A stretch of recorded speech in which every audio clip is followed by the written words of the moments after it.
warahmatullahi wabarakatuh. Alhamdulillah saya bisa hadir kembali. Di antara memang seperti ada beberapa pertanyaan-pertanyaan tadi ya, yang kekecewaan dalam hidup atau juga kasih sayang yang Allah limpahkan kepada kita itu, yang katanya Al-Quran itu kita nggak akan bisa untuk mengkalkulasikannya, nggak bisa gitu. Makanya anggap semua, kalau si Sayyid Qutb itu mengatakan la yara fil kauni illallah, saya tidak melihat di alam semesta ini kecuali yang saya lihat itu adalah Allah. Alias Allah itu ayat-ayatnya berjalan dimanapun, dan kadang-kadang itu mungkin berupa sesuatu yang tidak mengenakan. Karena harumnya bunga itu kadang-kadang terletak di antara duri-duri gitu loh. Jadi indahnya mawar itu juga diselubungi oleh duri-duri. Kadang untuk mendapatkan sesuatu yang indah ya, sesuatu yang harum, kadang-kadang kita harus terpaksa tertusuk duri dulu gitu. Ini yang kadang-kadang kita mensikapi sesuatu itu apa ya, enggak bisa untuk kita berpikir husnuzon itu. Positif aja. Kalau ngomong kekecewaan dalam hidup ini ya, apakah saya pernah kecewa? Yo sangat pernah, wong saya juga manusia. Terus kemudian apa yang harus saya perbuat? Setiap orang itu punya permasalahan tadi. Makanya dengan itu kita akan memandang antara orang kaya, orang miskin itu sama. Ya. Orang miskin punya persoalan sendiri, orang kaya juga punya persoalan lebih besar lagi gitu ya. Tapi orang miskin menganggap itu enak loh, itu loh. Kita tidak pernah untuk berpikir sebaliknya, bagaimana orang kaya memandang kita. Itu loh enak, aku sumpah mikir lah itu. Sedangkan waktu yang Allah berikan sama 24 jam, dia termakan oleh waktu itu. Maka gunakan waktu itu dengan tepat. Ya. Kalau kecewa itu banyak, Pak. Ya. Tapi alhamdulillah kalau kita melihat, ternyata Tuhan itu telah mengganti sesuatu itu ya, ternyata lebih baik lagi gitu. Kalau kita berharap, pasti banyak. Contoh paling gampang itu kadang-kadang ketika kita itu sakit gigi itu aja. Padahal di antara seluruh tubuh kita ini yang sakit kan cuma satu bagian saja, tapi rasanya kelihatan semua gitu. Padahal kita bertahun-tahun diberikan sehat oleh Allah. Itu takkan akan tertutup oleh sakit itu. Nah, bagaimana sakit itu merupakan apa, satu kenikmatan tersendiri. Yang inilah di dalam bahasa tasawuf itu namanya syakur itu. Jadi bukan syukur, syakur. Abdan syakuron kan gitu. Itu tingkatannya lebih tinggi daripada syukur. Ya. Kalau syukur itu kita senantiasa mengkaitkan dengan sesuatu yang indah, yang enak. Bersyukur, dapat kekayaan, bersyukur, dapat syukur. Tapi ketika mendapatkan sesuatu yang tidak enak, kita mengeluh. Tapi bagaimana? Alhamdulillah, kita tetap bersyukur. Itu namanya syakur. Karena meyakini bahwasanya kesyukuran kita, gitu loh, maksudnya. Syukur kita itu tidak lama gitu. Ya, nggak ada orang sorot terus kawan loh, mesti nggak ada orang menangis terus. Suatu saat pasti akan tertawa. Gitu. Demikian juga tidak ada orang yang tertawa terus menerus. Ya. Nah, demikian juga kita ketika sering tersayat, ya, maka sayatan itu akhirnya menjadi biasa. Yang orang lain mungkin merasakan sakno itu, loh, kita tidak biasa aja.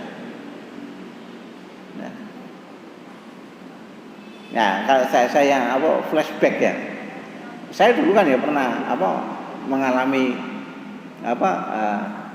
seperti kisah kasih di sekolah gitu loh ya. Kalau di SMA itu kan gitu ya. Loh, saya juga kecewa dulu pernah, Pak. Tapi saya melihat sesuatu itu gimana ya? Saya pernah juga punya itu loh, Pak. Ya namanya masa-masa di sekolah itu gimana, dan saya kalah gitu.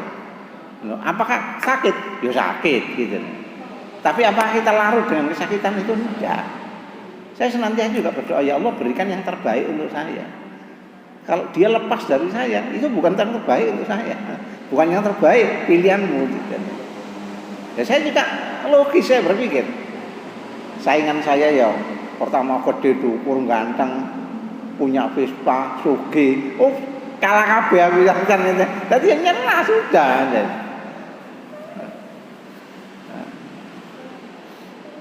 Walaupun ya anaknya ya getun kepengin balik, enggak mau saya. Wong itu bukan yang terbaik untuk saya. Nah, jadi gini ya Mas muslimin. Ketika kita itu mensikapi daripada setiap permasalahan yang menghampiri kita, ya bagaimana itu adalah ayat-ayat Tuhan yang harus kita pelajari. Makanya kemarin di dalam satu share, kalian enggak tahu Pak siapa itu yang maksudnya gimana Ustadz itu gitu. Kan saya nge-share kan ya. Ketika kita menyampaikan kebenaran, maka ada dua reaksi yang kita terima. Orang yang bijak itu akan merenung. Orang yang bodoh itu akan tersinggung. Ya, terus kemudian saya sambung. Sulit meyakinkan lalat. Ya, sulit meyakinkan lalat atau laler itu. Bahwasanya bunga itu lebih indah, lebih harum daripada sampah. Nah iya kan gitu. Makanya saya sering kan bicara bahwasanya kalau tidak salah ada kalimat al-mu'minuna kan nahl. Jadi orang-orang beriman itu seperti nahl, seperti lebah. Nah, kemudian Anda lihat paling tidak kehidupan lebah. Lebah itu tumbuh di antara atau hinggap di antara sesuatu yang harum, yang indah-indah. Saya tidak pernah mendapati ada lebah di sapi tank itu, tidak pernah. Tidak tahu kalau sampean pernah ya. Iya. Yang ada di sampah itu lalat. Ya, itu saja. Makanya saja. Jadi ketika kita menyampaikan kebenaran di dalam bahasa Quran mungkin namanya al-haq itu ya. Al-haq itu adalah satu kebenaran yang tidak akan pernah berubah. Ya. Nah, ketika kita menyampaikan apa kebenaran tidak berubah, itu adalah Allah, Al-Quran. Nah, seperti itu. Nah, ketika kita menyampaikan kebenaran atau Al-Quran itu kita sampaikan, maka bagi orang-orang yang bijak ya, yang melihat ayat-ayat Al-Quran itu seakan apa? Al-Quran itu kan syifa wa rahmah. Ya. Al-Quran itu adalah obat, ya, rahmat bagi orang-orang yang beriman. Dia ketika menerima Al-Quran itu sama dengan ketika dia disirami oleh sesuatu suplemen yang membuat dia itu menjadi lebih sehat dan lain sebagainya, yang mungkin akan dia rasakan rasanya itu pahit. Ya, mungkin seperti itu. Tapi bagi orang-orang yang bodoh ya, onokmu balik ngomong ini dipikir itu nyindir aku itu, modal ya enggak. Qurannya ngomong seperti ini ya. Tapi dia mengatakan, waduh, mau baliknya sentimen banget gitu. Nah, makanya di dalam saya dulu kan berkata dalam pembicaraan saya yang terakhir itu ketika saya bicara di mana di Balung Sari, saya mengatakan begini ya. Ya, terima kasih Anda kalau sudah mau mendengarkan paparan saya ini, karena tidak banyak orang yang mau menerima cara saya bicara, cara saya berpikir gitu. Ya. Saya hanya mengatakan kalau Anda pernah membaca buku filsafat namanya Socrates ya. Itu tokoh itu kan. Nah, Socrates atau ada menemukan seorang ilmuwan namanya Nicolaus Copernicus itu. Satunya Socrates itu membuat satu kebijakan yang kebetulan kebijakannya itu adalah bertentangan dengan penguasa ketika itu. Ya. Sedangkan Nicolaus Copernicus ketika itu menemukan istilahnya dalam penemuannya itu adalah bumi itu bukan pusat tata surya, tapi matahari. Yang penemuannya ini kemudian bertentangan dengan doktrin gereja ketika itu. Maka dua-duanya ini Socrates dan juga Kopernikus disuruh mencabut penemuannya itu karena bertentangan. Kalau kamu tidak mau mencabut penemuanmu, ini racun. Pilihin kon mati apa mencabut penemuanmu. Maka apa yang dilakukan? Maka lebih rela minum racun. Untuk apa? Meyakini kebenaran yang dia dapatkan itu. Akhirnya saya ngomong, kalau sampean nanti itu tidak memakai saya, tidak masalah untuk saya. Daripada saya tidak boleh ngomong gitu. Jadi aku gak ngombe racun yang apa ini. Atau gak payu nang kene, gak mbok kaya amplop ngono. Gak untuk saya bukan urusan itu ya. Saya tidak bisa membayangkan seandainya saya ngomong, katakan mungkin sampai saya dapat apa, tapi saya memperkosa pikiran saya yang dianugerahi Tuhan itu supaya saya berpikir seperti ini secara logis ya. Kenapa kok saya harus mengorbankan itu cuma nyeneng wong padahal itu gak cocok dengan dengan nalar yang sehat gitu. Ya. Karena banyak sekarang ini orang-orang itu menjual daripada sesuatu yang sebenarnya itu tidak benar. Ya, tidak benar. Demi untuk mendapatkan